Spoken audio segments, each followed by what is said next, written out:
Olá, turma. Tudo bom com vocês?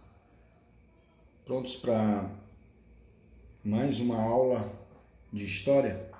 Bem, hoje nós vamos estudar os hebreus, o povo hebreu. Vamos estudar a história do povo hebreu, beleza? Vamos iniciar.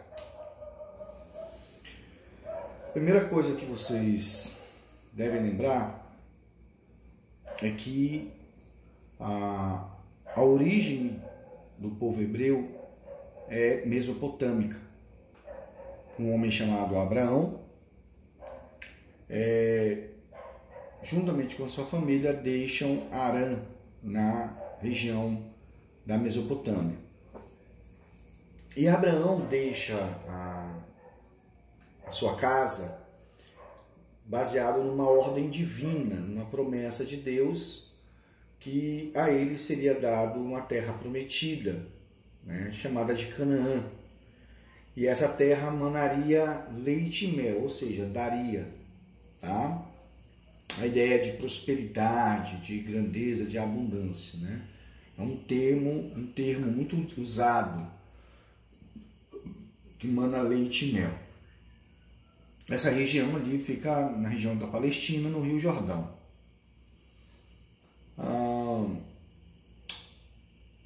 Foi uma civilização sem Estado, ou seja, sem um rei, sem um governador, logo no primeiro momento. Depois, em outro período da sua história, nós vamos ter o Estado na figura de um rei. A economia principal desse povo era a pecuária. Eles eram pastores de ovelhas, eles criavam ovelhas. E aí eu trouxe para vocês, então, essa viagem, de Abraão, de Ur até Siquém. Então eu coloquei para vocês de lilás, vermelho e verde. Tá? E essas são as gerações de Terá. Terá gerou Abraão em Ur dos Caldeus, e tomaram Abraão e Naor mulheres para si. O nome da mulher de Abraão era Sarai, e Sarai foi estéril, não tinha filhos. E tomou Terá Abraão seu filho, e Eló filho de Harã, filho de seu filho, e Sarai sua nora, mulher de seu filho Abraão. E saiu com eles de Ur dos Caldeus para ir à terra de Canaã. E vieram até Harã e habitaram ali. Ok? Então, essa seria a história aí, da jornada de Abraão durante esse período, para a terra de Canaã. A história do povo hebreu ela é dividida, em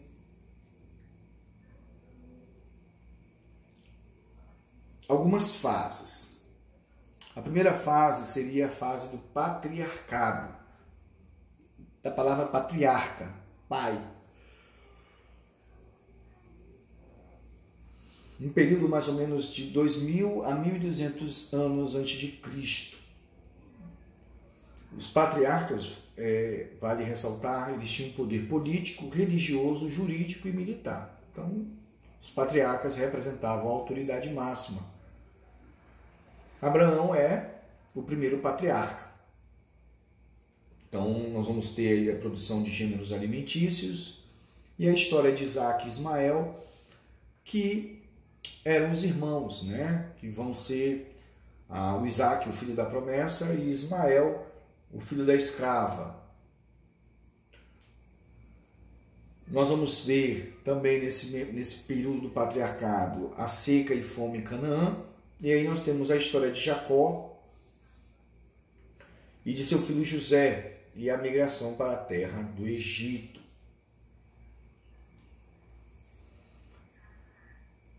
Quando os hebreus vão para o Egito, eles vão trabalhar com os íxios. José se torna a mão direita do faraó. Os egípcios retornam ao poder. E aí vem a perseguição e escravidão, o cativeiro por 400 anos, aproximadamente. E aí nós temos o um período de grande angústia, né, de grande dor para o povo hebreu. Eles vão ficar aí no Egito por quase 400 anos. E em 1200, Moisés, aparece a figura de Moisés, o libertador, que é criado com todas as regalias pelo faraó,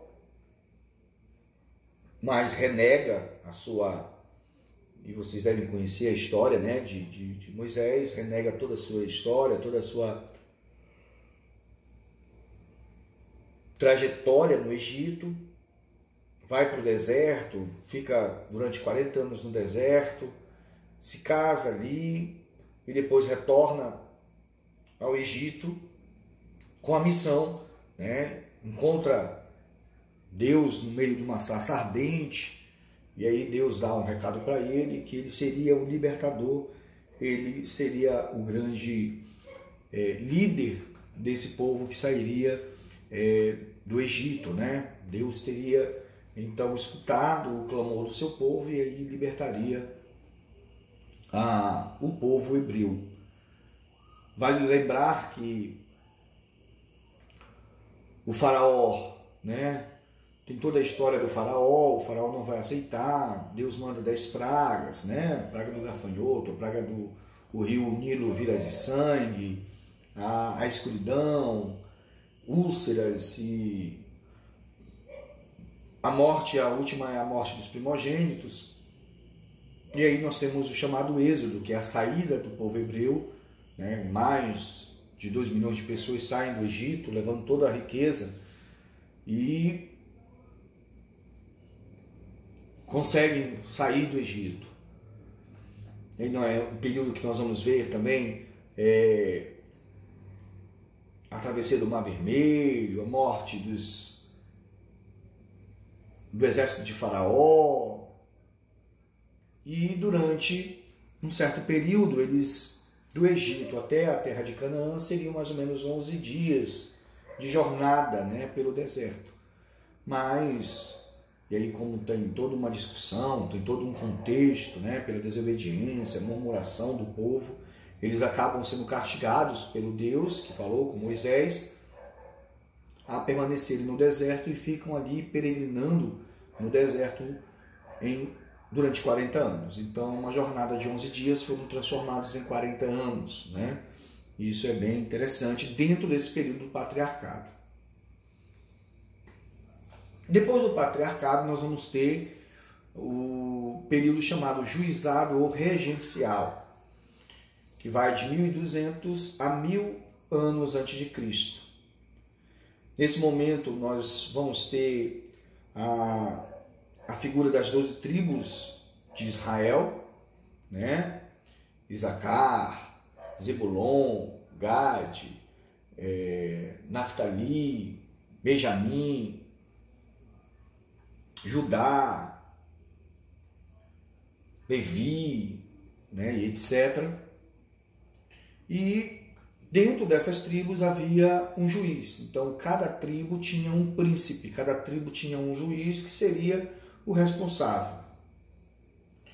Eram chefes militares com autoridade baseada pela fé em Deus, né? Vale lembrar que o hebreu, a sua religião era uma religião monoteísta, ou seja, único, um. Então, Jeová, um único Deus, né? Eles têm isso muito forte na tradição deles, como eles chamam isso de Shema, que é: ouve, ó Israel, o Senhor teu Deus é o único Senhor. Então, Jeová é o único Deus. E nesse período nós vamos ver muitos conflitos entre filisteus e cananeus pela dominação de Canaã, né?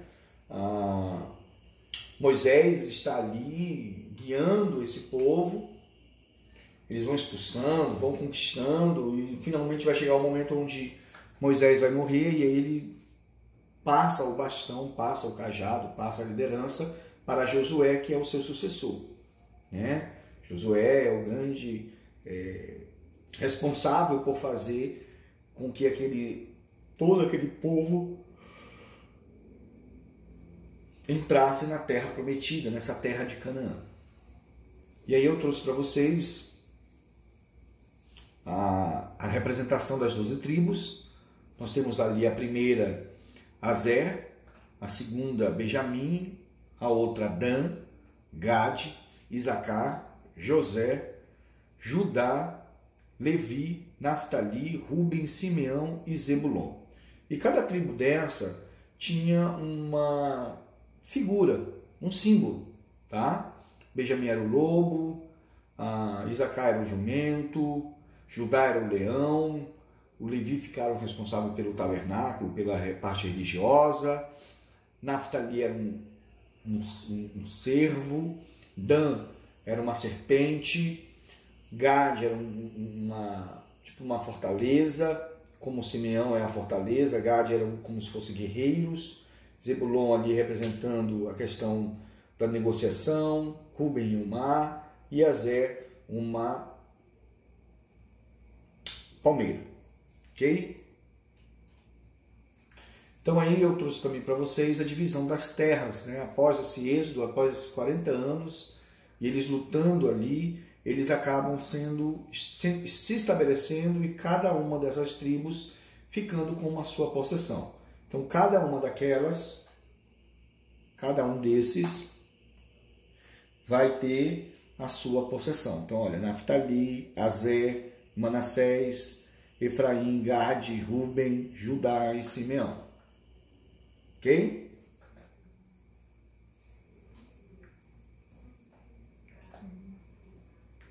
Nesse período, nós ainda vamos ter uma identidade cultural, mas sem uma unificação política. Nós temos essa teocracia, que é esse governo de Deus, né? Deus está governando o povo através de seus servos, sacerdotes, juízes, né? Havia uma necessidade militar, havia uma necessidade de proteção, de conquista, né? Principalmente contra os filisteus, que eram os seus principais inimigos. É o principal inimigo do povo hebreu, é o filisteu.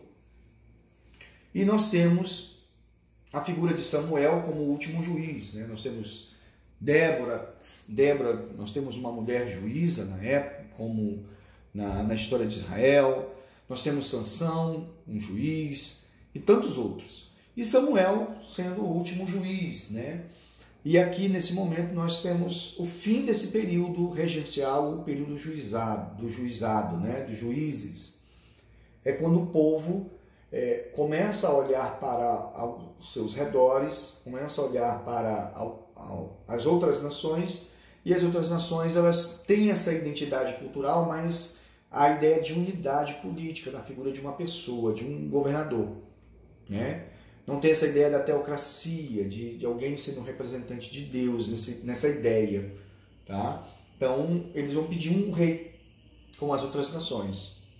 E aí tem toda uma história, tem toda uma discussão dentro da história bíblica, da narrativa bíblica, né? Não sei se você conhece. E aí vai aparecer o primeiro rei, que é Saul, que é a fase chamada de realeza. Então nós temos patriarcado, juizado e realeza. A realeza dura de 1000 a 586 anos antes de Cristo. Então nós temos aí a figura do rei Saul, que nos dá essa ideia de unificação política. O reinado de Saul foi muito importante, ele conquista, mas, de acordo com a narrativa bíblica, ele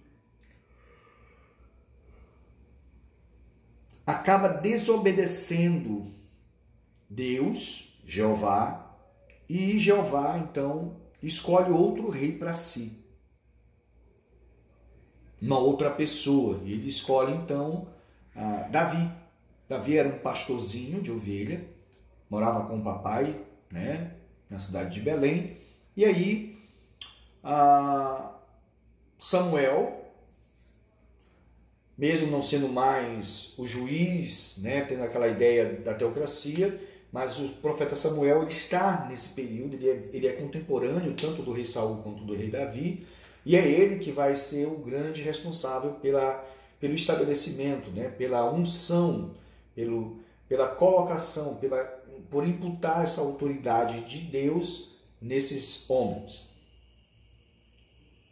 E aí a história conta que Davi vai ser escolhido por Deus, né? Ele é um jovem e ele acaba, depois da morte de Saul, sendo proclamado rei de Israel. No governo de Davi, nós vamos ter uma prosperidade econômica. Davi cria um sistema de cobrança de impostos, e isso é muito importante. Ele vai conquistar a região onde está a cidade de Jerusalém, e ele faz, né, a transforma como capital do reino, e ele conquista toda a península, né? Toda essa região aí da Palestina é conquistada pelo rei Davi. Davi era um grande guerreiro. Tá?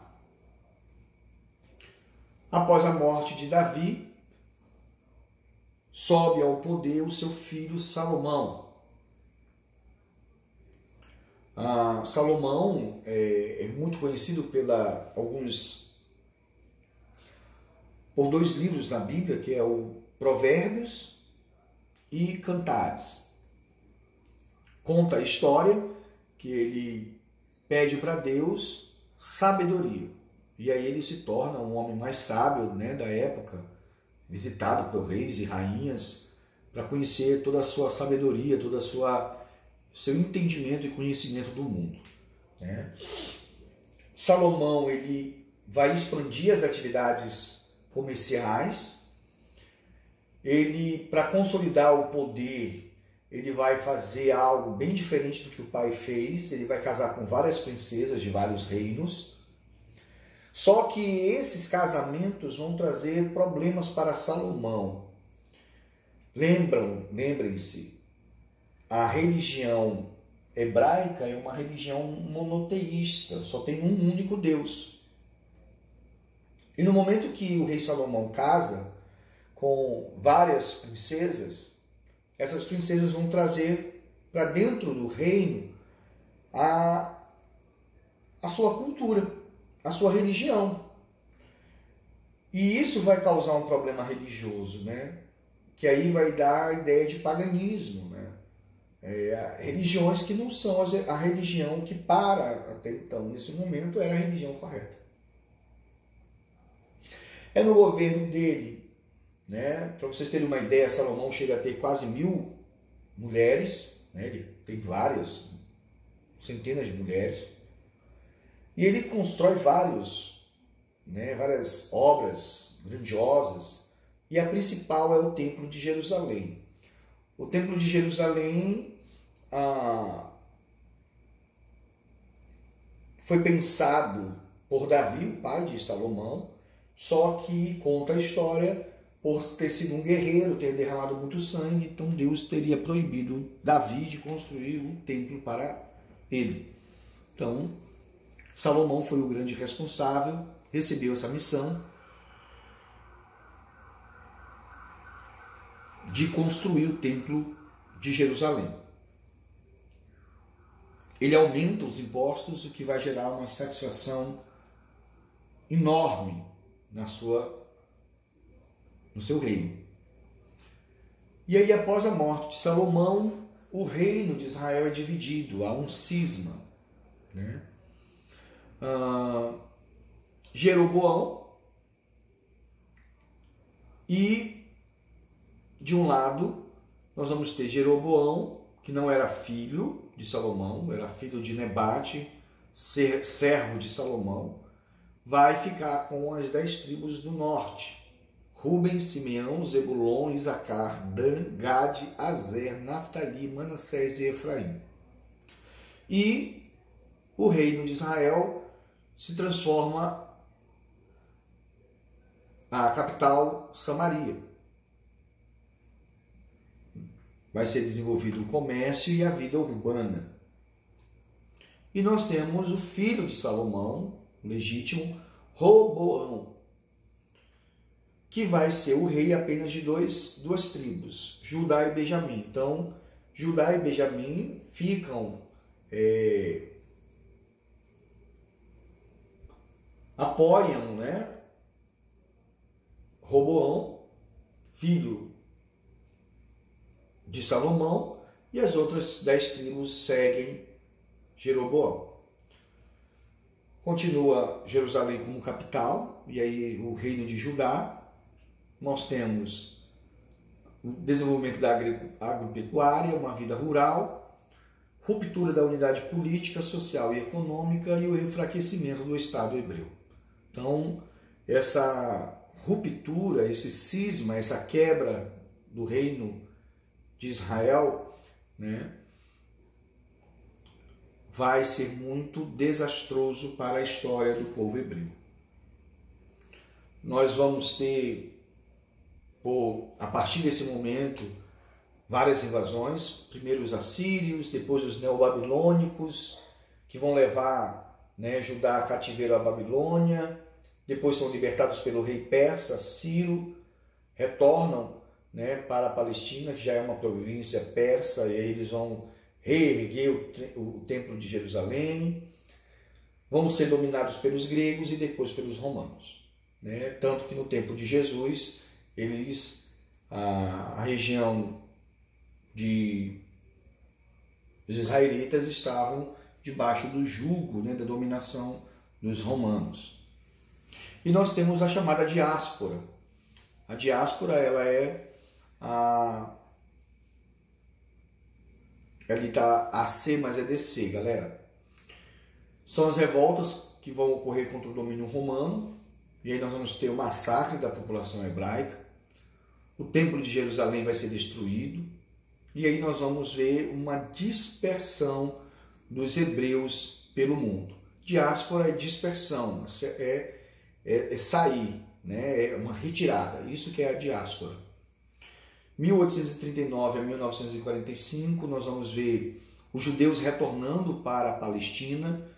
Em 1945, nós vamos ter o chamado Holocausto, tá? Onde mais de 6 milhões de judeus foram assassinados pelo regime nazista, assunto que vocês ainda vão estudar. E em 48 é criado então o Estado de Israel com o voto de um brasileiro, Oswaldo Aranha. Vamos ver um pouco da cultura hebraica. Como eu falei para vocês, a religião é monoteísta, o judaísmo. Eles têm um livro sagrado chamado Torá.